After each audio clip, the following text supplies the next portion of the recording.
Tudo bem com você? Seja bem-vindo e bem-vinda ao canal Vocacionados. Eu sou o Marcel Farias e é um prazer ter você aqui para juntos estudarmos a Palavra de Deus. E hoje seguimos estudando sobre fidelidade a Deus e o tema específico desta quarta-feira é prioridades. Qual é a minha? Qual é a sua?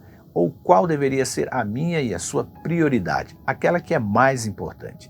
É sobre isso que nós vamos estudar e hoje eu quero aqui aproveitar e mandar um abraço para o Antônio de Souza, o Márcio de Paula, também a Isaura Gomes, a Jaqueline Silva e o Roberto. Muito obrigado por vocês participarem aqui no canal Vocacionados, deixando curtir, sendo inscrito e inscrito aqui do canal, aproveitando para habilitar as notificações e comentando e compartilhando em suas redes sociais.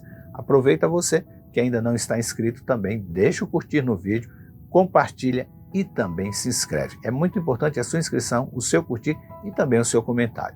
E você que está aqui em nosso canal e ainda não está inscrito, aproveita agora para se inscrever, habilitar as notificações, deixar o seu curtir, comentar e compartilhar em suas redes sociais. Se é a sua primeira vez aqui, seja muito bem-vindo e bem-vinda. Agora nós vamos rodar a vinheta e vamos estudar sobre prioridades. Vamos descobrir um pouquinho na Palavra de Deus qual é a mensagem do Senhor para nós neste dia.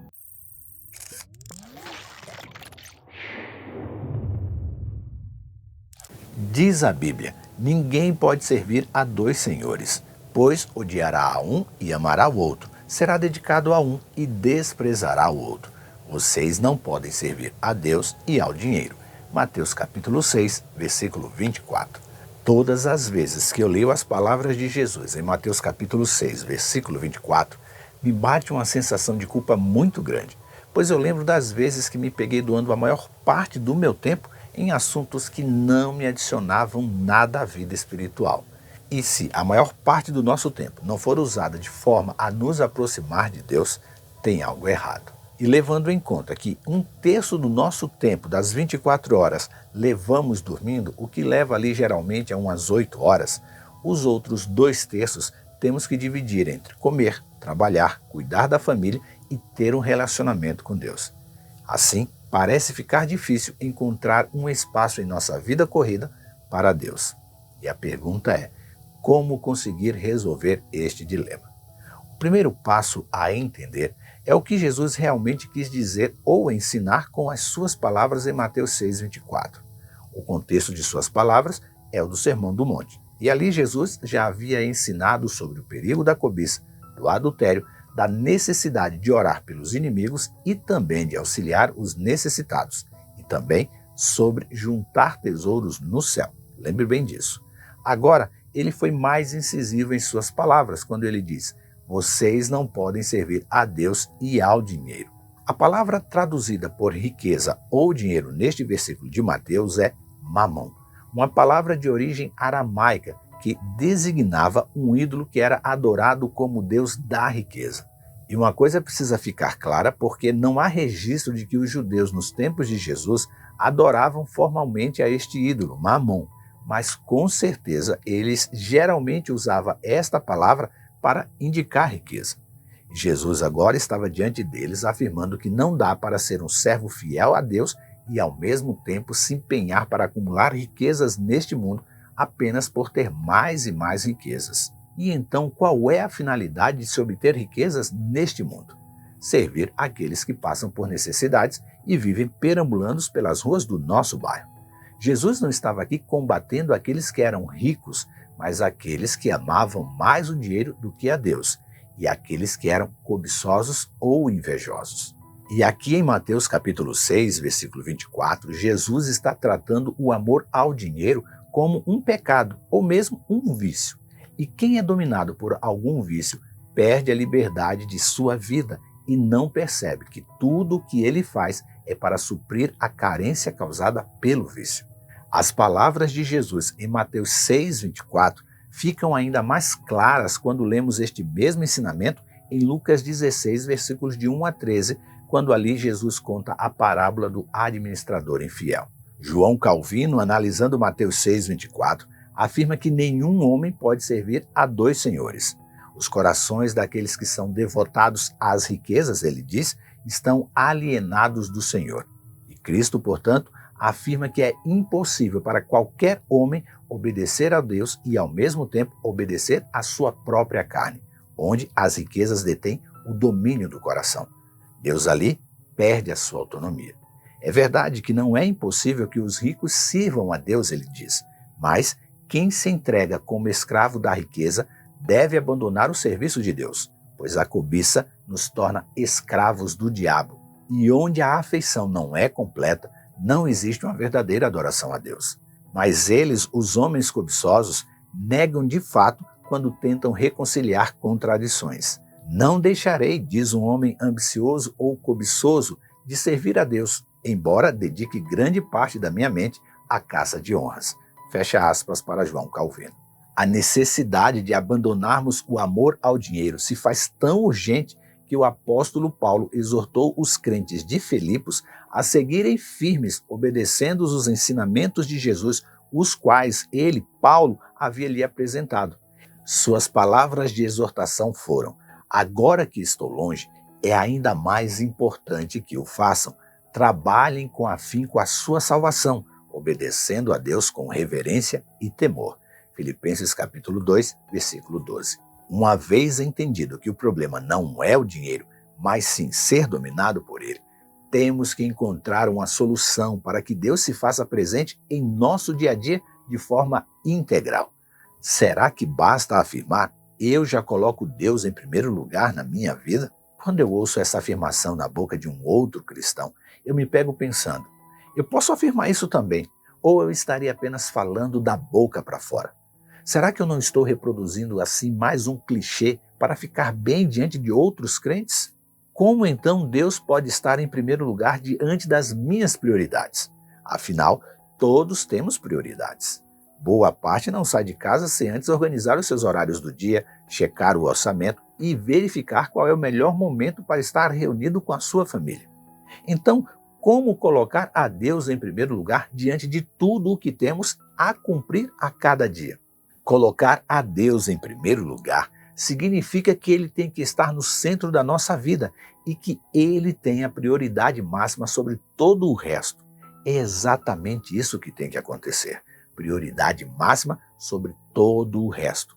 Logo, antes de elaborarmos o cronograma do dia, Deus tem que estar ali ao nosso lado, nos ajudando a escolher os momentos nos quais vamos dedicar toda a nossa atenção ao desempenho da função para a qual eu e você fomos contratados. E também os melhores momentos para uma pausa, para falarmos com Ele como está sendo o nosso dia. Deus precisa ocupar o posto central em nossa vida. E quando eu e você fazemos isso, estamos testemunhando ao universo que Ele, Deus, tem o que temos de mais importante: a nossa vida, o nosso coração. Mais importante do que o nosso dinheiro, mais importante do que o nosso trabalho, mais importante até que a nossa família e ainda mais importante do que a nossa vida aqui na Terra.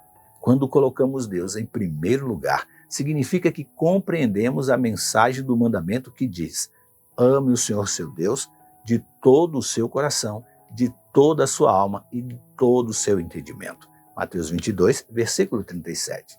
Isso significa que o nosso relacionamento com Deus atingiu a maturidade cristã, pois quando amamos a Deus de todo o coração, alma e entendimento, significa que somos inteiramente dedicados a Ele. E quais são as bênçãos advindas deste entendimento?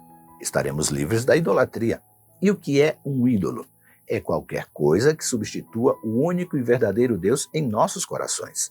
João certa vez fez o seguinte alerta: filhinhos, afastem-se dos ídolos. 1 João 5, versículo 21. E certa vez, Gideão destruiu todos os altares erguidos ao deus Baal. Isso está lá em Juízes 6, 25 a 37.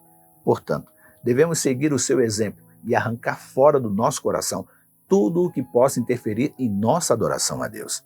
E em seu lugar, depositar diante de Deus a nossa vida como sacrifício, como exorta Paulo lá em Romanos 12, versículo 1. E esse sacrifício só será possível se atentarmos para as palavras de Jesus no versículo do mesmo capítulo 6 de Mateus, quando ele afirma: busque em primeiro lugar o reino de Deus e a sua justiça, e todas estas coisas vos serão acrescentadas. E as suas palavras, quando ele estava fixado no madeiro, antes da sua morte em nosso favor. Ele orou assim: Pai, se queres, afasta de mim este cálice. Contudo, que seja feita a tua vontade e não a minha. Lucas 22, versículo 42. Essa ação de Jesus é o melhor exemplo do que é colocar a Deus em primeiro lugar. Deus deve ser o primeiro em nossa vida, até mesmo diante da morte. E as condições para colocar Deus em primeiro lugar foram fixadas por Jesus. E é possível lê-las em Mateus 10:37, Lucas 14:26 e João 14:15. Ter a Deus como primeiro na nossa vida traz uma bênção logo de imediato, e todos ao nosso redor notarão a diferença de quem tem um discurso daquele que vive o discurso. Para estes, obedecer aos mandamentos do Senhor não é penoso, torna-se um hábito natural, pois desejam fazer sempre a vontade do Deus eterno. Eles dão a Deus as primícias dos seus campos e não as sobras, e a sua vida se caracteriza por um serviço abnegado desde o momento em que eles despertam, pois dele flui um poder vindo do céu e desperta um amor maior a Deus e também pelos pequeninos do Senhor. E em tudo ele confia a sua vida à direção do Senhor, porque acima de tudo ele o ama, confia e obedece a Deus em primeiro lugar. E vivem na verdade do Senhor. Esta verdade afirma que, porque dele e por meio dele e para ele são todas as coisas. A ele seja a glória para todos sempre. Romanos 11, versículo 16. Por isso, pensem nas coisas do alto e não nas coisas da terra, como está lá escrito em Colossenses capítulo 3, versículo 2. E para terminarmos o estudo de hoje, devemos nos atentar e pôr em prática a exortação do apóstolo João em sua primeira carta, quando ele nos pede para não amarmos o mundo, nem as coisas que este mundo nos oferece. Pois quando amamos o mundo, o amor de Deus não está em nós. Na Bíblia esse versículo diz em vocês, mas vocês são muitas pessoas, e estas palavras inspiradas por Deus devem encontrar abrigo no meu e no seu coração. E sua exortação segue e ele afirma que o que o mundo nos oferece é só um desejo intenso pelo prazer físico, um intenso desejo por tudo o que vemos e temos, e nos leva assim ao orgulho pelas realizações das nossas mãos e pelos bens que temos. E não é à toa que cada vez mais vemos pessoas se entregando aos prazeres da carne e postando as suas depravações sexuais na internet como se fosse algo normal. Não é. E João conclui deixando claro que nada disso vem de Deus, mas vem do mundo. Um mundo que vai passar e com ele tudo o que as pessoas desejam. Mas a sua exortação termina com palavras de esperança. O apóstolo diz, mas aquele que faz a vontade de Deus permanece para sempre. 1 João 2, versículos 15 a 17. Portanto, desde já, devemos nos preparar para esta vida eterna vivendo aqui na terra, uma vida pacífica, pura e sem culpa aos olhos de Deus. 2 Pedro capítulo 3, versículo 14. Pense nisso, leia sua Bíblia e que Deus nos abençoe. Este conteúdo está no aplicativo Esperança Real e na web rádio Ecoar. Se inscreva em nosso canal, habilite as notificações, deixe o seu curtir, comente e compartilhe em suas redes sociais. E lembre-se, você é participante da vocação celestial para ir ao mundo, pregando o evangelho da salvação a toda criatura. Que Deus te abençoe e até amanhã.